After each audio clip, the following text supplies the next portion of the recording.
Good morning all of you students.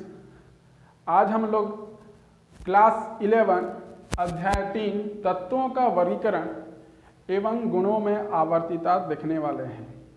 इसमें सबसे पहले हम इस पीरियोडिक टेबल को याद किस प्रकार से किया जाता है ये देखेंगे।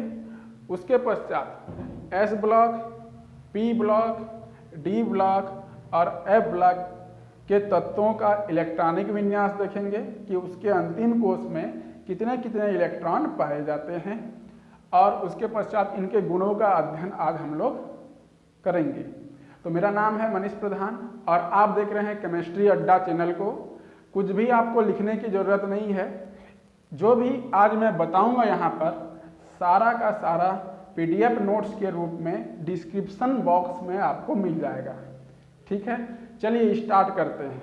सबसे पहले किस प्रकार से इस आवर्त सारणी को याद रखा जाता है, तो एस ब्लॉक एलिमेंट्स को सबसे पहले देखते हैं। ये हाइड्रोजन फैमिली है। हाइड्रोजन फैमिली के लिए हलीना के रब से फरियाद, ठीक है, हलीना के रब से फरियाद हाइड्रोजन फैमिली के लिए होता है।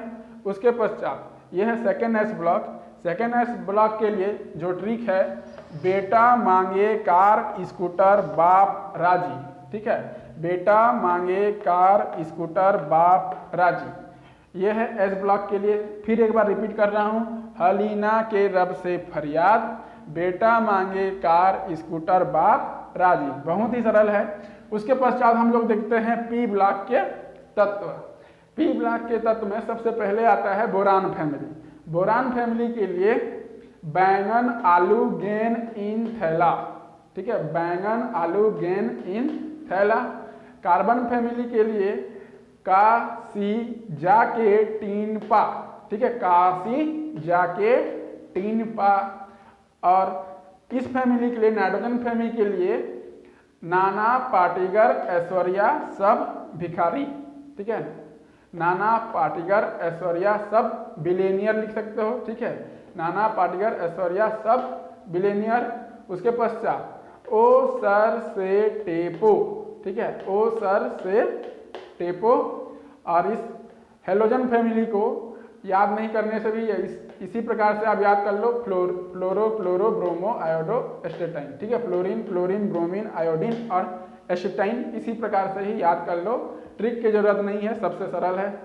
उसके पश्चात जब हम शून्य समूह को देखेंगे, शून्य समूह में होता है ना आगर कर, ठीक है, क्रिकेट आप लोग देखते होंगे, क्रिकेट में जो पुराना गेंदबाज था एक आगर कर, ठीक है, तो है ना आगर कर 0 रन आउट, ठीक है ना आगर कर 0 रन आउट। इस प्रकार से आप पी ब्लॉक को, पी ब्लॉक के पश्चात हम लोग डी ब्लॉक को किस प्रकार से याद करेंगे देखिए।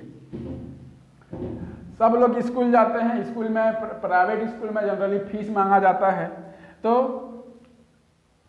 यहाँ पे आप बताएंगे स्कूल टीचर, ठीक है, स्कूल टीचर वेरी कूल मांगे फीस कोई नहीं कहाँ जाए, ठीक है, क्लियर है। स्कूल टीचर वेरी कूल मांगे फीस कोई नहीं कहाँ जाए। इस प्रकार से आप याद करेंगे। यह है स्कैंडियम, जो 3D ट्रांजिशन एलिमेंट होता है, 3D एलिमेंट होता है, उसको याद करने का तरीका। अब इसको हम लोग बोलते हैं 4D। 4D को किस प्रकार से हम लोग याद करेंगे, ये जरूरी नहीं, ठीक है, ये जरूरी नहीं मोहब्बत तुम्हारी, ये जरूरी नहीं मोहब्बत तुम्हारी, रो रो कर, ठीक है, रो रो कर पुकारेगी आज चांदनी तुम्हारी, ठीक है, ये जरूरी नहीं मोहब्बत तुम्हारी, रो रो कर पुकारेगी आज चांदनी तुम्हारी। यह है 4D। 4D के बाद 5D आता है। 5D में जब गुंडा हफ्ता मांगता है तो उसको उस दृष्टिकोण से यहाँ पे याद करना है, किस प्रकार से, ला हफ्ता, ठीक है, ला हफ्ता वरना रे, ठीक है, ला हफ्ता वरना रे आयरन रॉड पीटेगा, ठीक है, उस आयरन रॉड से पिटाई और होगी, ठीक है, पिटाई और होगी। इस प्रकार से याद करना है, ठीक है। फिर से एक बार पुनः, स्कूल टीचर वेरी कूल, मांगे फीस कोई नहीं कहाँ जाए, ये जरूरी नहीं मोहब्बत तुम्हारी, रो रो कर पुकारेगी आज चांदनी तुम्हारी, लापता वरना रे उस आयरन रॉड से पिटाई और होगी। तो यहाँ पे एस ब्लॉक खत्म होता है, पी ब्लॉक और डी ब्लॉक, इन तीनों ब्लॉक को याद करने का तरीका हो गया। अब हम लोग देखेंगे एफ ब्लॉक। एफ ब्लॉक को अब हम यहाँ पे किस प्रकार से याद करेंगे, देखिए। साइकिल पर नंदू, ठीक है, कोई नंदू नाम का एक व्यक्ति था, तो साइकिल पर नंदू पीएम से मिलने यूरोप गया, पीएम से मिलने यूरोप गया, तभी दिया होंडा और तुम ये भी लो, ठीक है। साइकिल पर नंदू पीएम से मिलने यूरोप गया, तभी दिया होंडा और तुम ये भी लो। इस प्रकार से याद किया जाता है। उसके पश्चात ये होता है 4F, ठीक है, ये होता है 4F और ये होता है 5F। अब 5F को किस प्रकार से याद करेंगे, थोड़ा पापड़ यूं नापे, थोड़ा पापड़ यूं नापे, पुराने आम कम बिकेंगे, कॉफी ऐसे फरमाओ, मैडम नाश्ता लाओ, ठीक है। थोड़ा पापड़ यूं नापे, पुराने आम कम बिकेंगे, कॉफी ऐसे फरमाओ, मैडम नाश्ता लाओ। ये हो गया एस, पी, डी और एफ ब्लॉक के तत्वों को याद करने का ट्रिक। अब हम यहाँ पे देखेंगे इलेक्ट्रॉनिक विन्यास। अब देखिए इलेक्ट्रॉनिक विन्यास को भी जो है यहाँ पे हर चीज को याद करने की जरूरत नहीं है, केवल आप पहला दूसरा मेंबर जो रहता है कोई भी वर्ग का, उसको यदि आपने याद कर लिया इलेक्ट्रॉनिक विन्यास, तो ऑटोमेटिक ही इलेक्ट्रॉनिक विन्यास सभी का ही बन जाता है। तो मैं सबसे पहले 1s ब्लॉक का देखता हूं, यह है 2s ब्लॉक। तो s ब्लॉक में 1s का पहले देखता हूं। हाइड्रोजन का जब हम इलेक्ट्रॉनिक विन्यास करेंगे 1s1 होता है, हाइड्रोजन का परमाणु क्रमांक 1, तो हाइड्रोजन का जो इलेक्ट्रॉनिक विन्यास होता है 1s1। अब लिथियम का देखते हैं, लिथियम का होता है 3, तो परमाणु क्रमांक 3, तो 1s2 और 2s1 होता है। तो जब भी आप देखेंगे इस 1s ब्लॉक का जो अंतिम इलेक्ट्रॉन है वो हमेशा s ब्लॉक में आता है और s ब्लॉक में हमेशा एक ही इलेक्ट्रॉन पाया जाता है।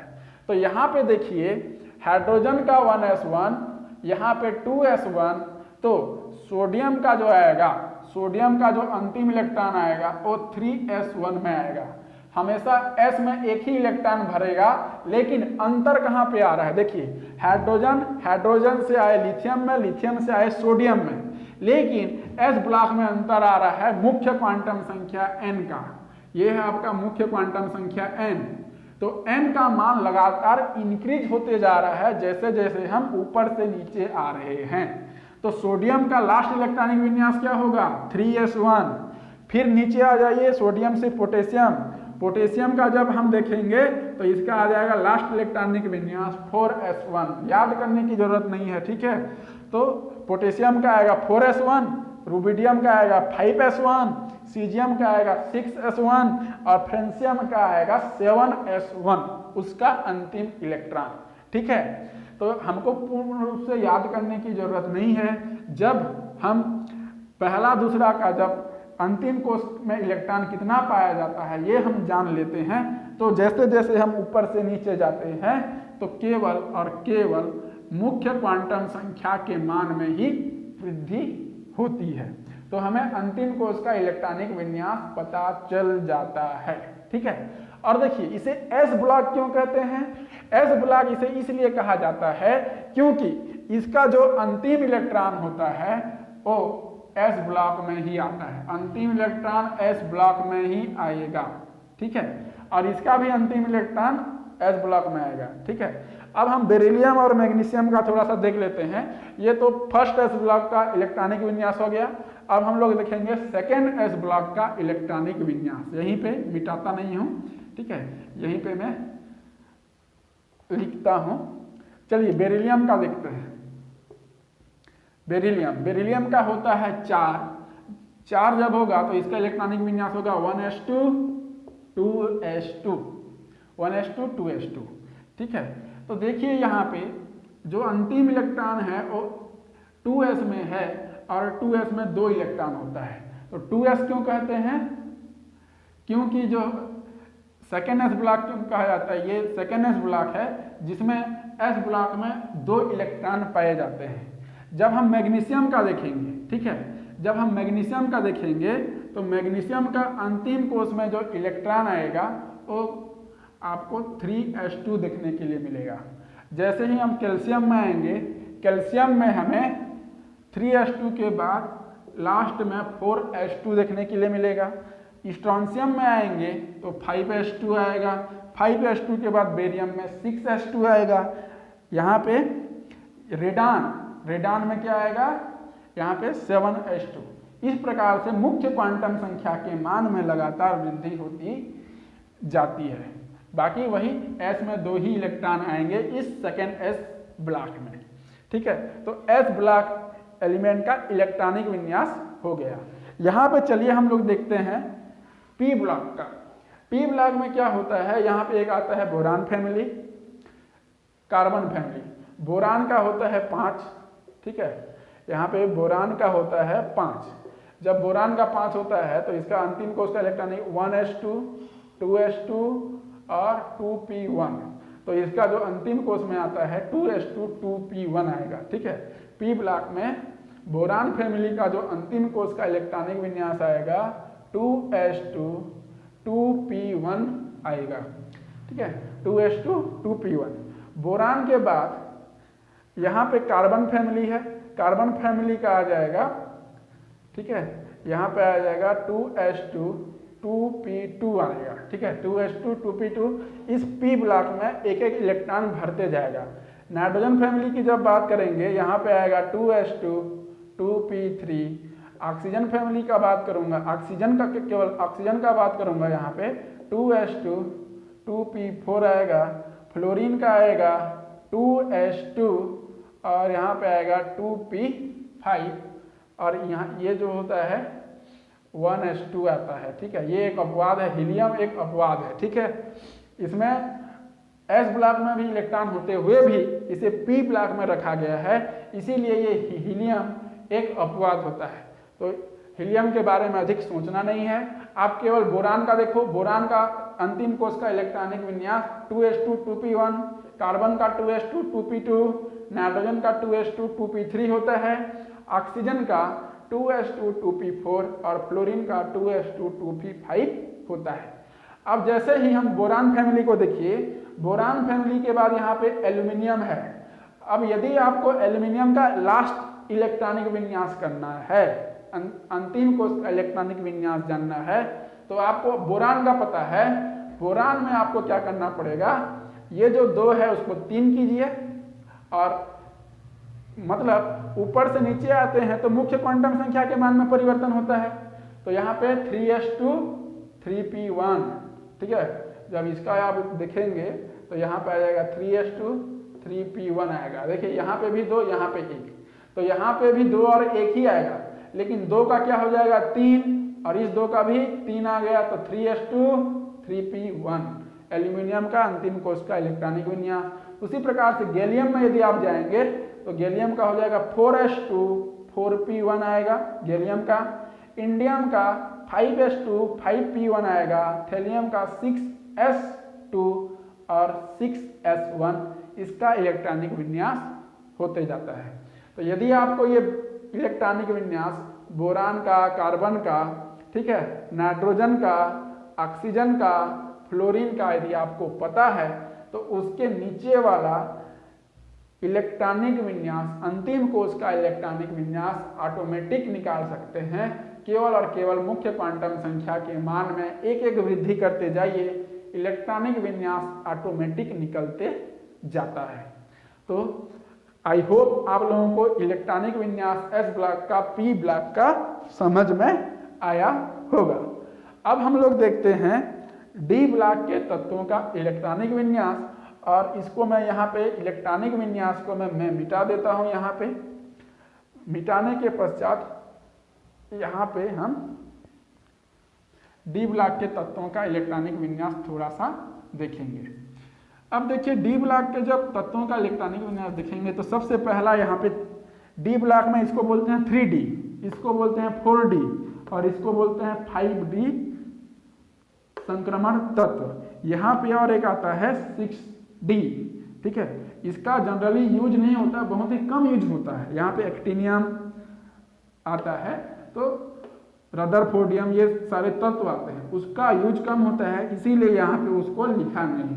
तो चलिए हम लोग देखते हैं स्कैंडियम, और स्कैंडियम का 21 होता है, ठीक है। स्कैंडियम का 21 होता है परमाणु क्रमांक। तो जब हम इसका इलेक्ट्रॉनिक विन्यास करेंगे तो देखिए इलेक्ट्रॉनिक विन्यास करने पर 1s2 2s2 2p6, ठीक है, 1s2 2s2 2p6 3s2 3p6, ठीक है। 1s2 2 कितने हो गए, यहाँ पे 6 4 10 10 और 8 18 हो गए। उसके बाद 3p6 के बाद 4s2 और 4s2 20 हो गए, और हमको कितना बनना है 21। तो यहाँ पे आएगा 3d1, ठीक है, 3d1 इसका इलेक्ट्रॉनिक विन्यास होगा। इसका अंतिम क्वेश्चन देखो 4s2 और 3d1 है, ठीक है, 4s2 और 3d1 है। यह है स्कैंडियम का। जब हम टाइटेनियम का देखेंगे तो आपको अंतिम क्वेश्चन मतलब, क्योंकि कोई भी जब तत्व यौगिक बनाता है केवल अंतिम कोष का इलेक्ट्रॉन ही पार्टिसिपेट करता है। तो देखिए टाइटेनियम का जब हम देखेंगे तो यहाँ पे आने वाला है 4s2 3d2, ठीक है, 4s2 3d2 आएगा, ठीक है। जब हम वेनेडियम का देखेंगे, वेनेडियम का जब यहाँ पे आप इलेक्ट्रॉनिक विन्यास करेंगे, यहाँ पे 4s2 3d2। अब इलेक्ट्रॉन कहाँ पे डी कक्षक में इलेक्ट्रॉन भरते जाएंगे, तो यहाँ पे आ जाएगा 4s2 3d2 के बाद यहाँ पे आएगा 4s2, ठीक है, 4s2 और 3d3 आएगा, ठीक है, वेनेडियम का। वेनेडियम के बाद आएगा क्रोमियम, क्रोमियम का आएगा यहाँ पे 3d3 है यहाँ पे, तो यहाँ पे 3d4 ना आके यहाँ पे 4s1 और यहाँ पे 3d5 होता है, ठीक है, 3d5 4s1 होता है। क्रोमियम एक अपवाद है इलेक्ट्रॉनिक विन्यास का, इसको याद रखेंगे। तो यहाँ पे 4s1 3d5 होता है, यह एक अपवाद है। जब अध्याय 2 पढ़ रहे थे यहाँ पे भी मैंने आपको बताया है कि क्रोमियम जो होता है एक अपवाद होता है इलेक्ट्रॉनिक विन्यास का। तो यहाँ पे 4s1 3d5 होता है, और पूर्ण एवं अर्धपूर्ण कक्षक अधिक स्थायी होते हैं, याद रखिएगा, ठीक है। उसके बाद मैंगनीज का जब हम इलेक्ट्रॉनिक विन्यास करेंगे तो यहाँ पे आएगा 4s2 3d5 आएगा। आयरन का आएगा 4s2 3d6 आएगा। कॉपर का आएगा 4s2 3d7 आएगा। निकल का आएगा 4s2 और 3d8 आएगा। कॉपर का आएगा 3d10, 4s1 और 3d10, ये भी एक अपवाद है कॉपर। कॉपर और क्रोमियम इलेक्ट्रॉनिक विन्यास के अपवाद है। फिर आता है जिंक, जिंक में क्या आएगा 4s2, ठीक है, 4s2 और 3d10, ये हो गया इलेक्ट्रॉनिक विन्यास। अब देखिए हमें स्कैंडियम, टाइटेनियम, वेनेडियम, क्रोमियम इस 3D संक्रमण तत्व के सारे तत्वों का इलेक्ट्रॉनिक विन्यास हमें पता चल गया है। अब हमें निकालना है इट्रियम का, लेंथेनम का। तो हम किस प्रकार से करेंगे, देखिए टाइटेनियम, जिरकोनियम, हाफनियम है। तो देखिए 4s2 3d2 है लास्ट इलेक्ट्रॉनिक विन्यास। तो यहाँ पे जब हम जिरकोनियम का हम ज्ञात करेंगे, 4 का क्या हो जाएगा 5 और 3 का क्या हो जाएगा 4, केवल मुख्य क्वांटम संख्या के मान में परिवर्तन करना है। तो जब आप जिरकोनियम का इलेक्ट्रॉनिक विन्यास करेंगे तो यहाँ पे जिरकोनियम का होगा, जिरकोनियम का 5 हो जाएगा 4 का 5s2 और 3d का जगह आ जाएगा 4d2। ये हमारा इलेक्ट्रॉनिक विन्यास होता है। मतलब इस 4 को 5 करो, यहाँ पे जिरकोनियम का क्या होगा, 4 का हो जाएगा 5 और 3 का हो जाएगा 4, बाकी s2 और d2 ही रहेगा। ठीक है, उसी प्रकार से वेनेडियम वाले सारे समूह में आएगा, केवल मुख्य क्वांटम संख्या के मान में परिवर्तन आता है। 4 का 5 हो जाएगा, 3 का 4 हो जाएगा। ठीक है, टेंटेनियम का करेंगे, टेंटेनियम का करेंगे तो यहाँ पे 5 था तो यहाँ पे 6 हो जाएगा और 3 का क्या हो जाएगा, 5 के बाद 6 आ जाएगा। तो इस प्रकार से एक ट्रिक होता है कि जैसे जैसे हम ऊपर से नीचे आते जाते हैं उसी प्रकार से केवल और केवल मुख्य क्वांटम संख्या के मान में ही परिवर्तन आता है। इस चीज को आप हमेशा याद रखेंगे। तो ये इलेक्ट्रॉनिक विन्यास हो गया। अब देखो ये जो एफ ब्लॉक है, एफ ब्लॉक का जो अंतिम कोष में इलेक्ट्रॉनिक विन्यास होता है वो होता है n-2 f 1 से लेकर 14 और n-1 d 0 से 1 और ns 1 से 2 या ns2 होता है। ठीक है, ये इलेक्ट्रॉनिक विन्यास होता है एफ ब्लॉक का। इसको हम लोग जो होता है 12वीं में पढ़ते हैं, तो इसके बारे में अधिक हम 11वीं में पढ़ रहे हैं, इसके बारे में अधिक टेंशन लेने की जरूरत नहीं है। एफ ब्लॉक का अधिक टेंशन लेना नहीं है। ठीक है, जब एस ब्लॉक हो गया, इस पूरे आवर्त सारणी का ट्रिक बता दिया। इलेक्ट्रॉनिक विन्यास को किस प्रकार से याद करना है, अंतिम कोष के इलेक्ट्रॉनिक विन्यास को किस प्रकार से याद रख सकते हो, उसका भी मैंने थोड़ा ट्रिक बता दिया। अब हम लोग बात कर लेते हैं इनके गुणों की। तो सबसे पहला आता है एस ब्लॉक। एस ब्लॉक के तत्वों का गुण देखिए, इनका गलनांक एवं क्वथनांक जो होता है कम होता है। इसे एस ब्लॉक क्यों कहते हैं, क्योंकि इनके अंतिम कोष का इलेक्ट्रॉन एस ब्लॉक में आता है, इसीलिए इसे एस ब्लॉक का तत्व कहते हैं। ठीक है, एस ब्लॉक को एस ब्लॉक का तत्व क्यों कहते हैं, क्योंकि इसका अंतिम कोष का इलेक्ट्रॉन एस ब्लॉक में आता है, इसीलिए इसे एस ब्लॉक का तत्व कहा जाता है। ठीक है, इनका गलनांक और क्वथनांक कम होता है। ये विद्युत धनी प्रवृत्ति के होते हैं। ठीक है, त्यागने का काम करते हैं अपने इलेक्ट्रॉन को। जो अंतिम कोष में इलेक्ट्रॉन इनका पाया जाएगा वो इलेक्ट्रॉन को त्यागने का काम करते हैं, इसीलिए जो हुआ ये विद्युत धनी प्रवृत्ति के होते हैं। साथ ही प्रबल अपचायक होते हैं एस ब्लॉक के तत्व। ठीक है, जब मैं पी ब्लॉक की बात करूं तो पी ब्लॉक में ये तत्व भी होते हैं। इसके अंतर्गत धातु, अधातु, उपधातु तीनों प्रकार के तत्व आते हैं। और उसके पश्चात इसको जो है हेलोजन फैमिली कहा जाता है, हेलोजन। ठीक है, और इसे शून्य समूह का तत्व कहा जाता है। इसको जो होता है शून्य समूह का तत्व कहा जाता है, इसको हम लोग हेलोजन बोलते हैं। इसको ऑक्सीजन फैमिली को हम लोग चेल्कोजन भी कहते हैं। ठीक है, हेलोजन को, ऑक्सीजन फैमिली को हम लोग चेल्कोजन भी कहा जाता है और नाइट्रोजन परिवार को प्रीकोजन कहा जाता है। प्रीकोजन या निकोजन कहते हैं, प्रीकोजन या निकोजन कहा जाता है। अब इधर देखिए, ये जो डी ब्लॉक है ये संक्रमण तत्व बनाते हैं। ठीक है, संक्रमण तत्व बनाते हैं। इनके यौगिक रंगीन होते हैं और जनरली ये अनुचुंबकीय प्रकृति के होते हैं। और ये डी ब्लॉक के तत्व हैं, इनमें इलेक्ट्रॉन खाली होने के कारण ये संक्रमण यौगिक या संकुल यौगिक बनाने की क्षमता रखते हैं। इसको हम लोग 12वीं में डिटेल से पढ़ेंगे। ठीक है, और एफ ब्लॉक को हम लोग 12वीं में डिटेल से पढ़ेंगे। इनका गलनांक एवं क्वथनांक उच्च होता है एफ ब्लॉक का। ये रेडियोधर्मी प्रवृत्ति के होते हैं। ठीक है, रेडियोधर्मी प्रवृत्ति के होते हैं। इनके आयन रंगीन होते हैं। तो ये सारे एफ ब्लॉक के तत्वों की प्रॉपर्टी होती है। तो आज के लिए बस इतना ही। ठीक है, आगे हम लोग विभिन्न प्रकार के आवर्ती गुण पढ़ेंगे। आवर्ती गुण पढ़ेंगे जिसमें आएगा विद्युत ऋणात्मकता, विद्युत धनात्मकता, इलेक्ट्रॉन बंधुता, आयनन एंथैल्पी, एक एक करके हम आगे बढ़ते जाएंगे। तो डोंट वरी, आज का लेक्चर जो होता है यहाँ पे समाप्त करते हैं। तो जय हिंद, जय भारत, जय छत्तीसगढ़।